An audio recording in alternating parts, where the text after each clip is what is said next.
You know that moment when everything shatters, not with a bang but with a quiet, deliberate rip. That's how my 29th birthday started. There I was, in the cosy glow of the Canvas Brew, the little art cafe I'd poured my heart into for 3 years. The air smelled like fresh ground beans and the faint tang of acrylic paint from the walls I'd decorated myself. My family, or what I thought was my family, had gathered around a corner table draped in fairy lights and wildflowers. Michael, my husband of 2 years, was beaming like he'd planned the perfect surprise. His sister Sophia fiddled with her phone, smirking just a touch too knowingly.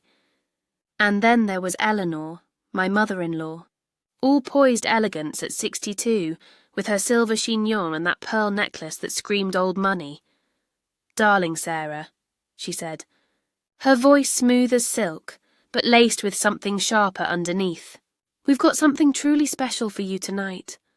From all of us." She slid this ornate wooden box across the table, the kind you'd expect to hold a necklace or a sketchbook, painted with delicate hand-drawn butterflies that fluttered in gold leaf. It looked like she'd spent hours on it, or paid someone handsomely to. The whole cafe seemed to hush a little, our regulars glancing over with those warm, curious smiles they save for milestone nights. I lifted the lid, my fingers brushing the velvet lining inside. And there it was. Not jewellery, not art supplies, a crisp stack of legal papers, the kind that smell faintly of ink and finality. "Petition for dissolution of marriage," the top sheet declared in bold black letters. My name was already typed in as the respondent. Michael's signature waited below mine, dated that very morning. The cafe's chatter faded into a distant hum. Sophia's phone was out, recording every flicker on my face. Michael adjusted his angle, his grin faltering just a hair when I didn't gasp or tear up. Eleanor's eyes? They sparkled with that quiet triumph, like she'd just checkmated me in a game I never knew we were playing. I stared at those papers for what felt like an eternity, long enough for the steam from my untouched latte to curl up and vanish. Then, without a word, I picked up the fancy fountain pen she'd tucked into the box like a cruel punchline. My hand didn't shake. The ink flowed steady as I signed my name right there. Sarah Elaine Harper, the one I'd buried under Mrs. Ellis for too long. I folded the documents neat as you please, slipped them back into the box and closed the lid with a soft click. "Thank you, Eleanor," I said, my voice coming out softer than I expected, almost warm. This is the most generous gift anyone could give me right now." Her smile froze. Sophia's phone dipped an inch. Michael's eyes went wide like he'd rehearsed a different scene. "Wait, what?" he stammered. "Sarah, you're okay with this?"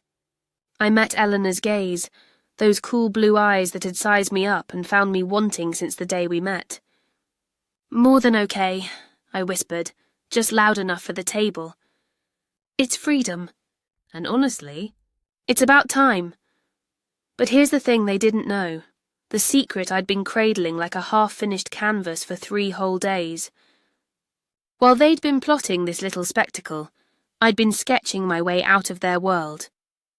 One brushstroke at a time. If you believe that creativity isn't a luxury but a lifeline, that dreams dismissed by family can become your greatest revenge, stick with me.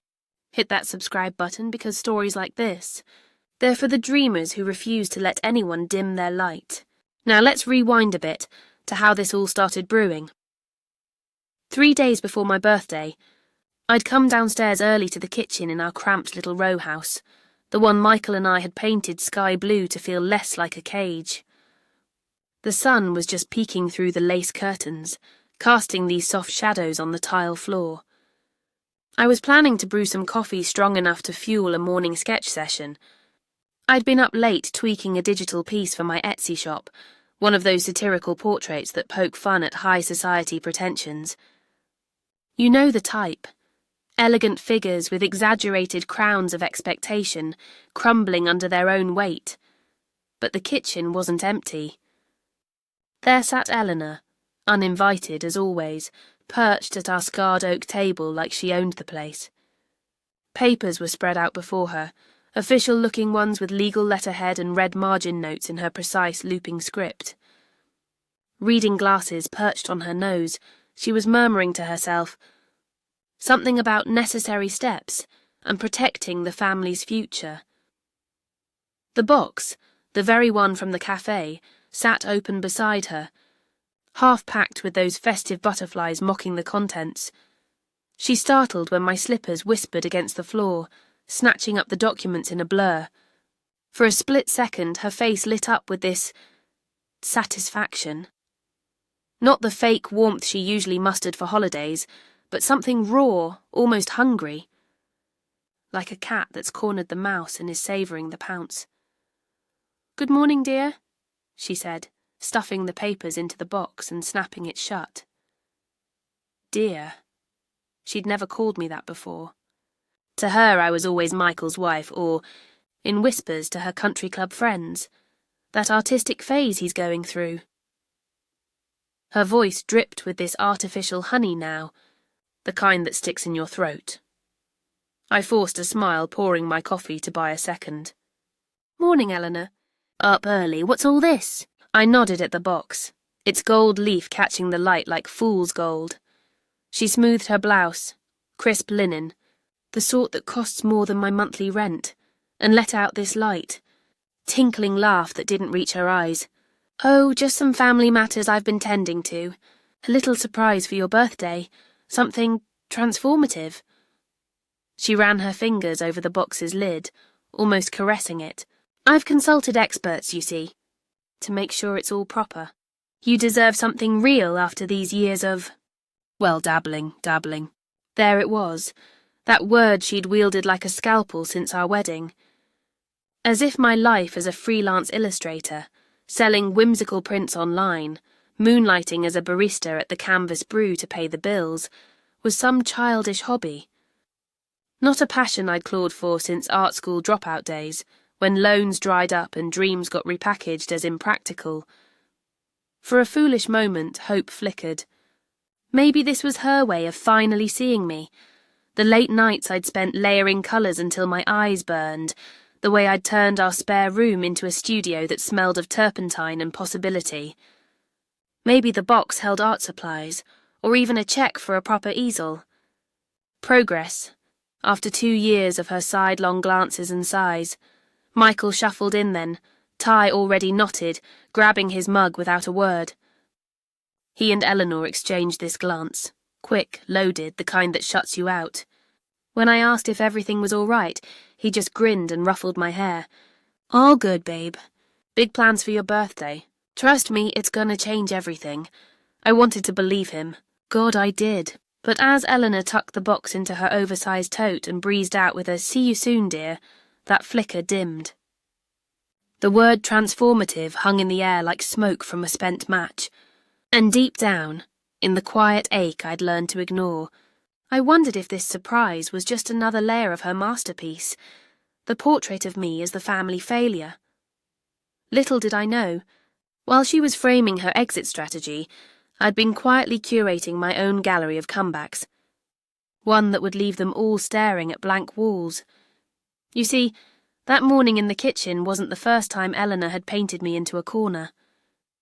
No, she'd been layering on the strokes of doubt long before that box ever saw the light of day. It started small, like the faint underdrawing you do before committing to colour, subtle enough to ignore, until the whole canvas stared back at you, unfinished and flawed. Our first big family gathering after the wedding was Michael's cousin's art gallery opening. Ironic, right? I'd spent hours agonising over what to wear, settling on this flowy midi dress splashed with my own watercolour florals. Nothing flashy, just me trying to blend into their world of minimalist chic. The venue was one of those upscale spots in the city, all white walls and spotlighted abstracts that cost more than our first year's rent. I figured it'd be my chance to shine a little, maybe even network if the mood struck. Eleanor greeted me at the door with those air-kiss pecks that never quite landed, her perfume, a sharp floral that always made my nose itch, lingering like a warning. She looped her arm through mine, steering me toward a cluster of aunts and uncles in tailored suits, champagne flutes in hand. "Everyone," she announced, her voice carrying just enough to turn heads. "This is Michael's wife, Sarah. She's exploring her creative side these days." The pause after creative side stretched like wet paint dripping off a brush. Aunt Lydia arched a perfectly plucked brow, her smile tightening into something sympathetic. Cousin Becca let out this soft "oh," the kind you reserve for a kid's finger painting. "How lovely," Becca said, glancing at my dress like it was the evidence. "What sort of exploring? Galleries? Commissions?" I opened my mouth to mention my Etsy shop, the one where I'd sold over 100 prints last quarter, little satirical sketches of everyday absurdities that folks snapped up for their home offices. But Eleanor jumped in smooth as varnish. "Oh, she's got a part-time gig at a cafe to keep things steady while she finds her footing. You know how it is with artists, such passion, but stability takes time."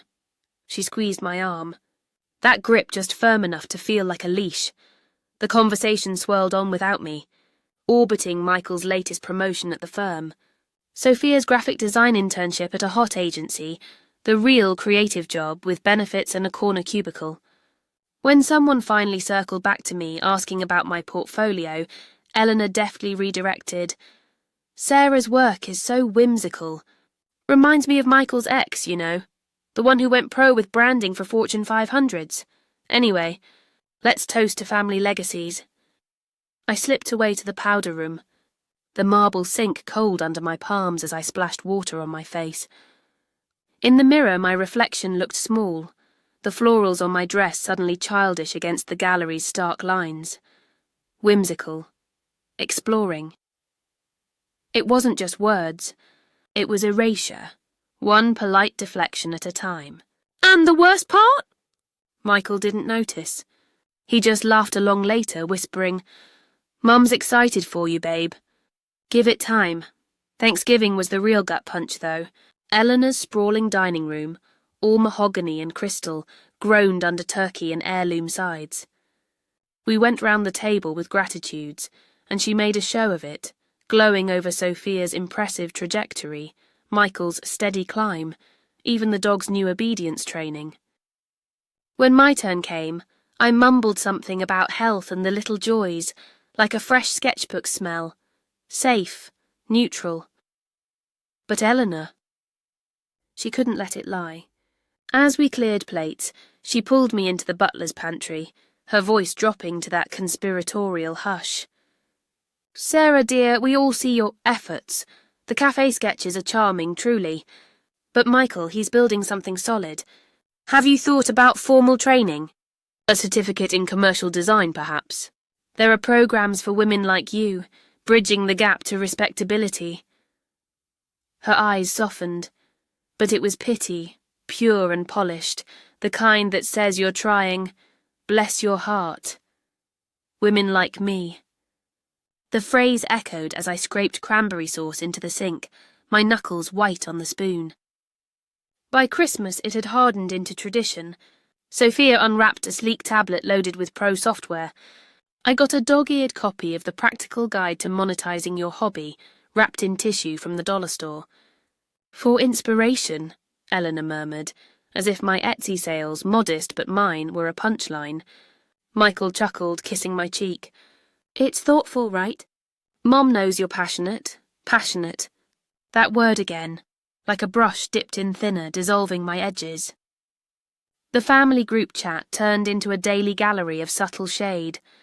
Sophia posting links to success stories of artists who went corporate, Eleanor chiming in with "so motivating, reminds me of you." "Sarah," when I'd reply with a new print I'd sold, crickets. Or worse, a heart emoji from Michael that felt like obligation. It wore on me, slow as varnish drying. I'd catch myself in shop windows, second-guessing my thrift store smocks for not polished enough. My credit card statements piled up with investment buys, name-brand brushes, online courses promising 6 figures in 6 months, the spare room studio, once my sanctuary, started feeling like a crime scene, canvases half buried under bills. By spring of our second year, the woman who'd married Michael with fire in her veins was fading into someone else's sketch. Tentative lines, smudged shadows. The real fracture came one rainy afternoon, me eavesdropping from the hallway like some guilty teenager. Eleanor was on the phone with her bridge partner, voice low but clear as a fresh palette. "I'm at my wit's end, Helen. Michael's such a catch, stable, ambitious. But this phase with Sarah, it's holding him back. I pray he wakes up before the damage is permanent. She dabbles, you know. No foundation. He deserves a partner who elevates, not weighs down." I pressed against the wall, rain pattering the window like hesitant applause. Phase, dabbles. It wasn't just about my art anymore. It was my existence, smeared across her canvas as a flaw to be covered over. That night, as Michael snored beside me, I lay awake, staring at the ceiling cracks that looked like unfinished strokes. Acceptance? It was a myth she'd sold us both. This marriage was her unfinished portrait, and I was the smudge she couldn't blend away. The next morning, with that conversation still echoing like a bad overtone, I fired up my laptop in the dim studio light. If Eleanor thought I was a dabbler, I'd prove her wrong. Not for her, not even for Michael, but for the girl who'd once dreamed of galleries without apologies. I poured everything into it, revamped my portfolio with 10 new pieces, satirical takes on perfect families that hid their barbs in beauty. Then the applications. Freelance gigs for ad agencies, illustration contracts for book covers, even entry-level design roles at boutique firms. LinkedIn, Behance, Dribbble, I hit them all. Rewriting my bio 5 times to make cafe barista with a side of whimsy sound like versatile visual storyteller with proven client engagement. The first rejection landed like a crumpled sketch. "Thank you for your interest in the junior illustrator position at Vanguard Creative. While your work shows promise, we're seeking candidates with formal design credentials and agency experience." Promise. There it was again, that polite poison. I printed it out, pinned it to the corkboard like a warning label. The second came faster, from a publishing house. "Your style is unique, but we require proficiency in Adobe Suite certifications." By week's end, my inbox was a graveyard. Emails with subjects like "update on your application" that all boiled down to "not quite." Michael, found me one evening, hunched over the keyboard with tea gone cold. "Rough day?" he asked, rubbing my shoulders in that absent way of his. "Maybe aim lower at first, yeah?" Build from the barista gig. "It's steady at least, steady." His word, but it landed like Eleanor's. I nodded, swallowing the lump, but inside, it burned. That night, I signed up for an online course in digital illustration, $800 I didn't have, charged to the card that was already whispering warnings. The modules promised transformation, from hobbyist to hireable in 90 days. I devoured them between shifts at the Canvas Brew, where the espresso machine's hiss drowned out my doubts and the walls, adorned with my murals of swirling coffee beans morphing into dreamscapes, reminded me why I started. Class 1, Basics of Vector Graphics. The other students were pros pivoting careers, graphic designers from big firms, marketers with MBAs. Me, I was the barista sketching on napkins. When the prof assigned a networking project, interview a mentor in your field, I stared at the screen, my contact list barren of industry names. No gallery owners, no agents, just Harlan, my boss at the cafe, who'd hung my first mural for free and called it soul food for the eyes. I cold emailed strangers anyway. "Hi, I'm Sarah, emerging illustrator. Could I pick your brain for 15 minutes? Crickets, mostly. One replied, a mid-level art director at a small agency, who scheduled a Zoom. I prepped like it was a first date, fresh blouse, portfolio polished. But 10 minutes in, her eyes glazed over my Etsy sales stats. "Charming pieces," she said, But freelance whimsy doesn't always translate to client briefs. Have you considered stock illustration? It's a foot in the door. A foot in the door. I thanked her, ended the call, and promptly burst into tears. Quiet ones, the kind that streak your cheeks without sound. Harlan noticed when I showed up for my shift with puffy eyes, the steam wand hissing like it was scolding me. "Rough waters, kiddo?" he asked, sliding me an extra shot of vanilla syrup. Harlan was pushing 60, with a salt and pepper beard and stories of his own failed gallery dreams turned coffee empire. "Art's not a straight line, Sarah. It's the squiggles in between that make the picture pop." His words stuck, a little glue on the fraying edges. But the rejections kept coming, each one a fresh erasure. An email from Pixelforge. "We appreciate your enthusiasm, but the role demands 3 years in-house experience." Another from Inkwell Studios. "Your portfolio is delightful, yet lacks the polish of formal training." I tallied them on a spreadsheet. Red for no, yellow for maybe, green for ghosts that never replied. By month 2 it was a sea of crimson, 32 deep. My grades in the course? Straight A's, essays on colour theory that the prof called insightful. But real-world doors? Slammed shut. Money got tight too. Course fees, software subscriptions, even a professional haircut to look the part, all nibbling at our savings. Michael started side-eyeing the statements. "Babe, this is great you're pushing, but maybe pause the courses, focus on what pays now." Practical, sure, but it felt like folding the canvas before the paint had dried. At the cafe, my focus frayed, spilling lattes, mixing up orders, until Harlan pulled me aside during a slow afternoon, the rain tapping the windows like impatient fingers. "Sarah, you're glowing less these days," he said, his voice gravelly with concern, like someone stolen your palate. "What's eating at you?" I hesitated, the words tangling. "How do you explain a mother-in-law who sees your soul work as a stain?" "Just family stuff," I muttered, trying to prove I'm more than my day job. He chuckled, low and knowing, pouring us both a black coffee. "Proof?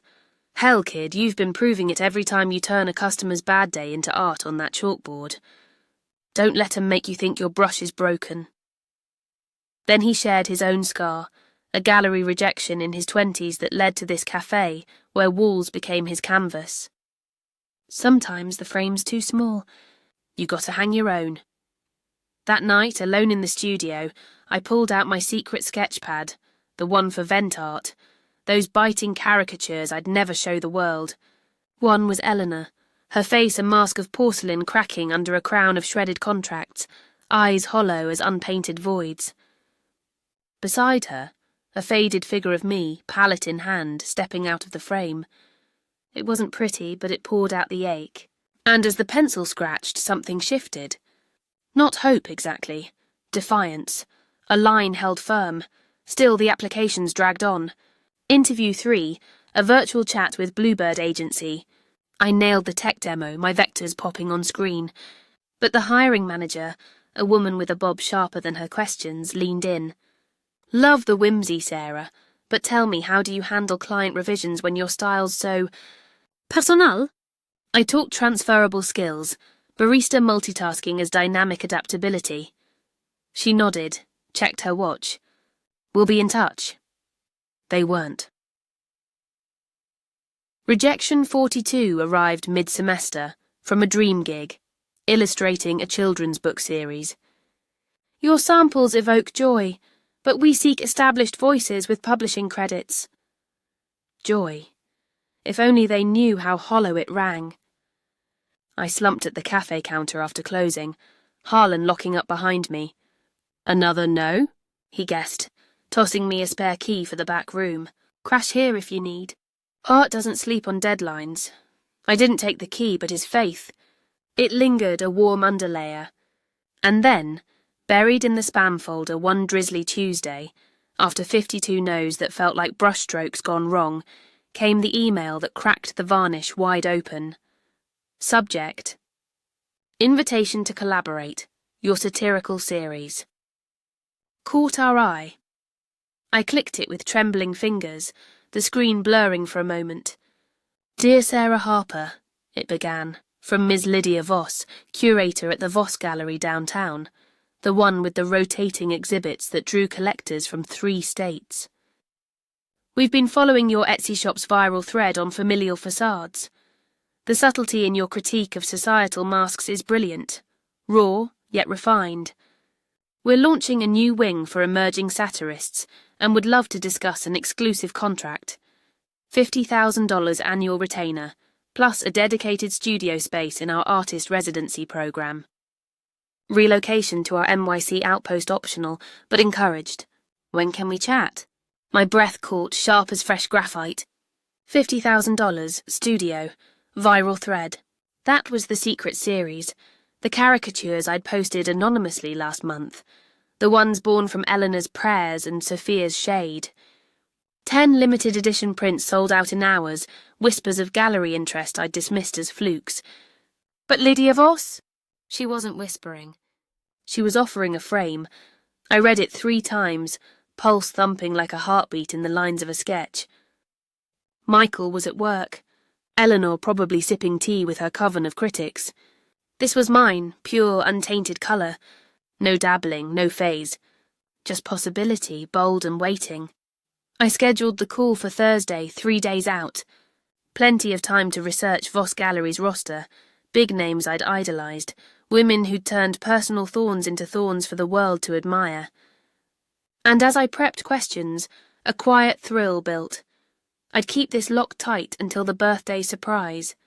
Let them unveil their masterpiece first. Then I'd hang mine, right in the spotlight they'd built for my fall. That evening at the Canvas Brew, the rush felt electric.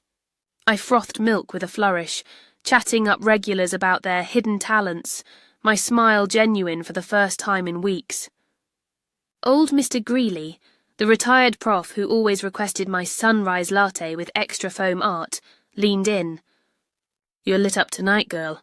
Like you've got a secret exhibit brewing," I winked, steaming his cup. "Something like that. Ever think revenge could look like a self-portrait?" He laughed, tipping extra. "If it's half as fierce as your murals, count me in for the preview," Sophia texted later.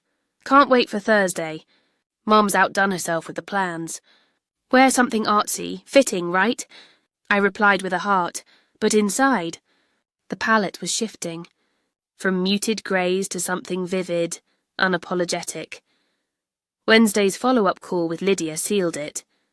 "Your work speaks to the unspoken," she said, her voice warm over the line like aged varnish. "That piece with the porcelain queen? It's got teeth, the good kind. We're talking 10 originals for our fall show, plus digital rights for merch. And the residency? Fully furnished loft, supplies covered. Start in 2 weeks. 2 weeks. Far enough to savour the irony, close enough to escape before the paint dried on their trap.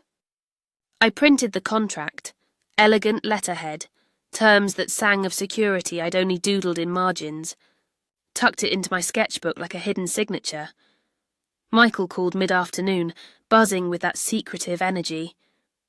"Mom's got the venue locked, your cafe, believe it or not. Says it's poetic for your big day. Poetic, if he only knew." I spent the evening in front of the mirror, trying on a dress I'd painted myself. Midnight blue with silver filigree, like stars breaking through clouds. It hugged the woman I'd almost lost, fierce lines, bold hues. "I've got news," I rehearsed to my reflection, voice steady.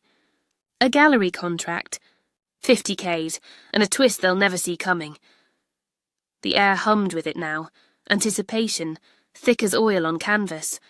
Eleanor's box might hold endings, but my portfolio, it was bursting with beginnings. And tomorrow, in the warm heart of the Canvas Brew, I'd unveil them all. And unveil I did, in a way that turned their spotlight straight back on them, flooding the frame with colours they never saw coming. Thursday dawned crisp and golden, the kind of autumn light that makes you want to capture it on canvas before it slips away. I woke early, the contract from Voss Gallery tucked under my pillow like a talisman, its edges crisp against my dreams. Michael was already up, humming off-key in the shower, his phone buzzing with what I assumed were last-minute texts from Sophia and Eleanor. "Big day, babe!" he called out as I passed the bathroom door. Mom's touch with the venue. Genius. Your spot, your people feels right, doesn't it? It did in the twisted poetry of it all. The canvas brew wasn't just my job. It was my quiet rebellion. Walls alive with murals I'd coaxed from blank plaster over late-night sessions. Harlan had given me free rein after my first month, saying my swirls of coffee foam into faces and forgotten stories added soul to the steam. If Eleanor wanted to stage her finale there, amid the chalkboard specials and mismatched mugs, she'd chosen the one place where my art breathed easy. Poetic, indeed. I slipped into that self-painted dress, the midnight blue with silver filigree, threads I'd embroidered myself after a rejection binge, each stitch a whisper of "you're enough." It clung soft like a second skin, the fabric shifting with my steps like living ink. In the mirror I looked ready. Not the wide-eyed bride from 2 years back, but a woman with lines etched by doubt and defiance. I practiced once more, voice low. "I've got some news from Voss Gallery, a contract that values what you've called whimsy, and a piece inspired by us all, sold out before the paint dried." The drive to the cafe felt like rolling toward a canvas stretched taut, waiting for the first bold stroke. Sophia had texted a string of emojis, balloons, cakes, a sly wink. "See you soon." This'll be unforgettable. Michael followed with a heart oblivious. Eleanor. Radio silence, which in her world meant everything was scripted to perfection. The canvas brew welcomed me like an old friend that afternoon, the bell above the door tinkling soft as I stepped inside early to help set up. Harlan spotted me from behind the counter, his apron dusted with cinnamon from morning scones. "Birthday girl arrives," he boomed, pulling me into a bear hug that smelled of roasted beans and reliability. "Tables reserved, fairy lights, your favourite wildflowers. The crew's buzzing. Even Greeley's bringing his harmonica for the song." I laughed, genuine and light, helping string the lights while regulars filtered in. Greeley with his tweed cap. The yoga mum who bought my Zen Chaos print last spring. A table of college kids sketching their own lattes. The air hummed with easy chatter, steam hissing from the espresso machine like applause waiting to happen. Sophia arrived first, all sleek ponytail and designer jeans, appraising the space with a curled lip. "Quaint," she said, snapping pics for her feed. "Mom insisted, said it was thematic." Michael pulled up next, arms full of takeout sides from Eleanor's caterer, fancy charcuterie that clashed with our chalkboard vibe. He kissed me quick, eyes darting to his watch. "Eleanor's running fashionably late. She wants it perfect." Perfect. The word twisted in my gut, but I smiled, pouring sample lattes for the crew. And then she swept in, Eleanor Ellis, queen of calculated entrances. Pearl earrings glinting, a cashmere wrap draped just so, the butterfly-painted box cradled like a relic. "Sarah, darling," she purred, air-kissing both cheeks without contact. "What a charming little nest you've built. So authentic." The pause lingered, her gaze sweeping the murals like they were graffiti on a gallery wall. We settled at the corner table as the cafe filled, our family of 3 against the growing hum of 20 souls who'd become my quiet chorus. Harlan dimmed the lights for effect, fairy glow casting soft halos. Sophia propped her phone against a vase, for memories. Michael fiddled with his sinking angles. Eleanor waited, regal, until the cake arrived, a simple vanilla layered with buttercream roses I'd iced myself that morning, candles flickering like hesitant stars. The cafe paused, voices joining in a ragged but heartfelt "Happy Birthday." Greeley pulled out his harmonica, trilling a bluesy twist that made the yoga mum whoop. I blew out the flames, wishing silent but fierce, for the colours they couldn't contain. Smoke curled up and Eleanor's hand went to the box. "Now," she said, voice pitched for theatre, "the moment we've all been waiting for."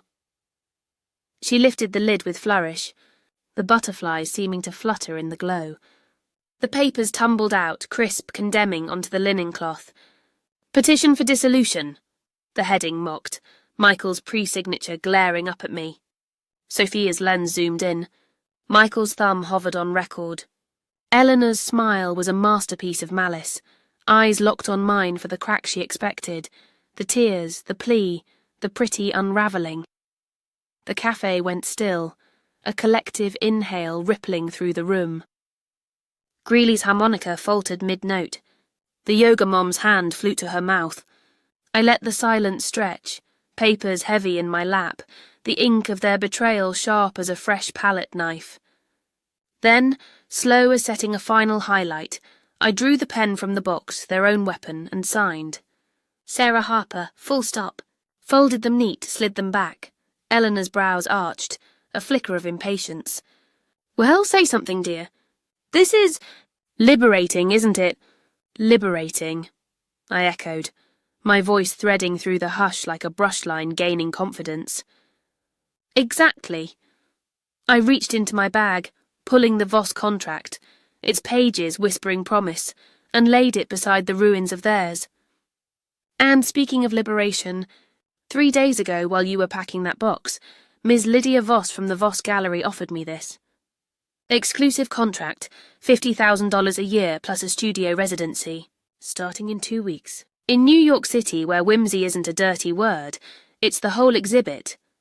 The words landed like paint splattering a blank wall, vivid, irreversible.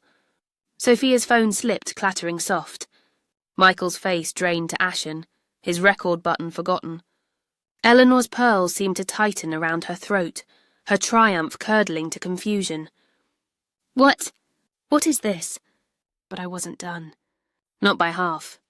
They loved my series, I continued, voice warming as the cafe exhaled around us. The satirical ones. Familial facades, I called it. Portraits of masks we wear, or force on others. I flipped open my laptop, propped on the table like an easel, and clicked to the projection. Harlan had rigged the cafe's old projector for art nights, and now it beamed onto the blank wall behind us, turning our corner into a makeshift gallery. There she was, Eleanor's caricature, the porcelain queen, her profile regal but fractured, crown woven from shredded legal briefs and broken frames, eyes hollow with the weight of unseen strings.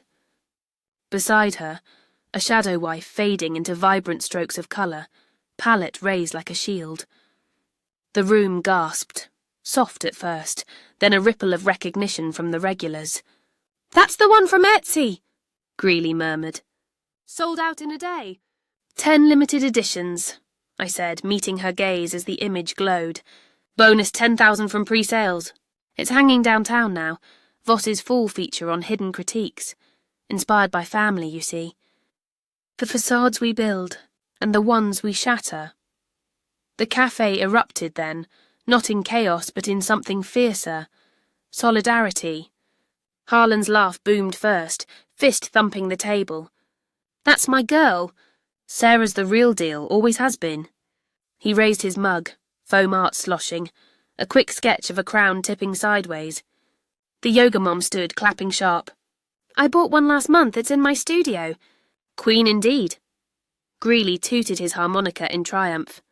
The college kids whooping as they snapped pics, not of me crumbling, but rising.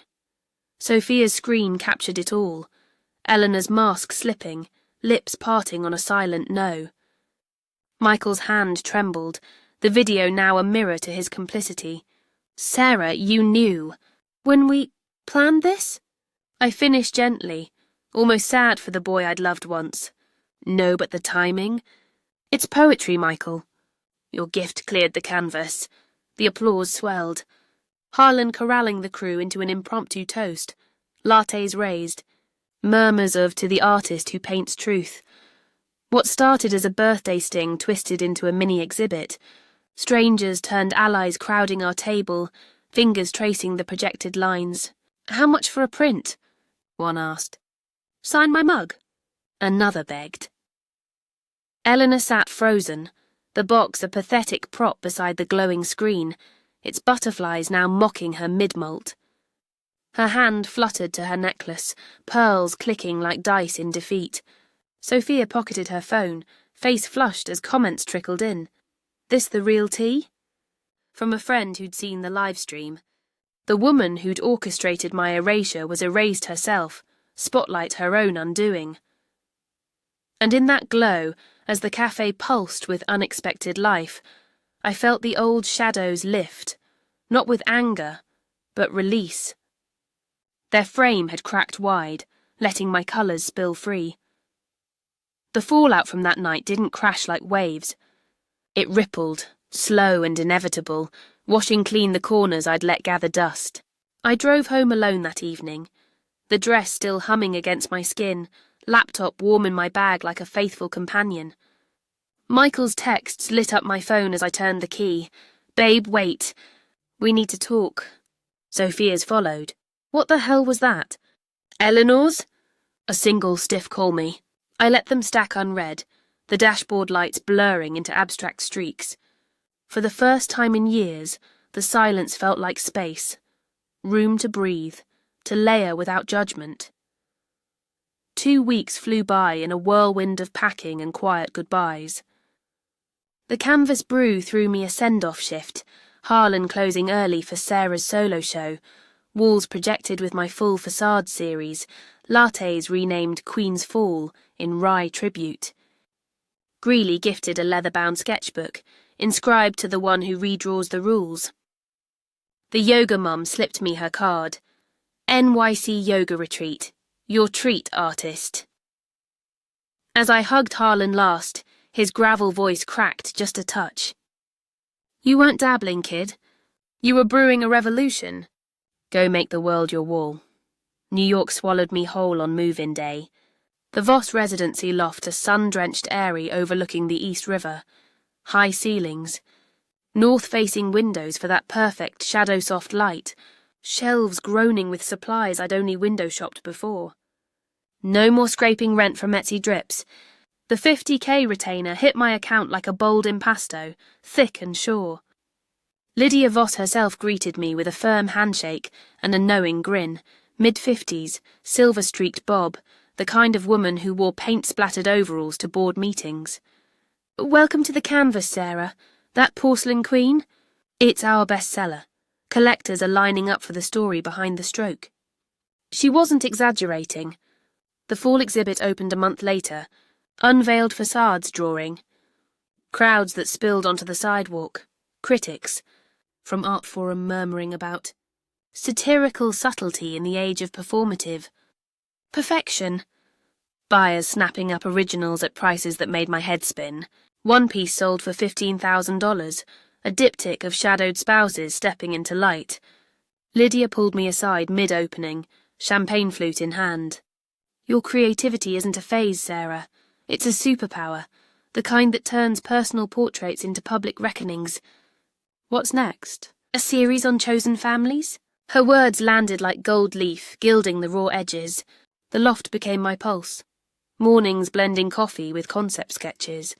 Afternoons mentoring Voss interns on infusing ache into abstraction. My income climbed, $70K by spring. Royalties from merch, mugs with cracked crowns ironically popular, padding the rest. Friends bloomed too. Not blood ties, but the chosen kind. A sculptor from Brooklyn who traded studio time for critique nights. A poet who crashed my couch during her book tour. No sighs over stability, just late-night debates on line weight and life's imperfect symmetry.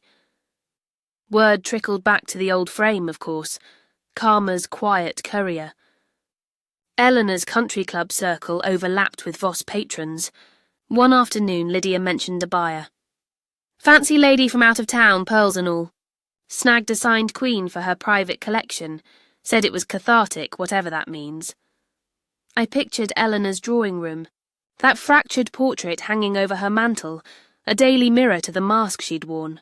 Did she trace the lines in quiet hours, wondering where the strings led? Or did she box it away like unfinished business? Michael's messages escalated then.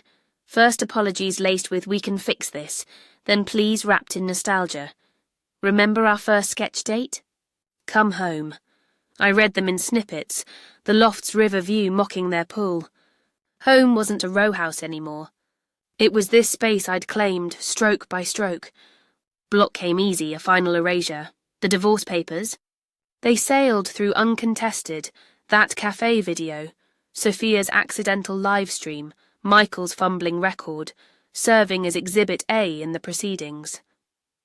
My attorney called it compelling evidence of emotional coercion, the judge's gavel falling swift.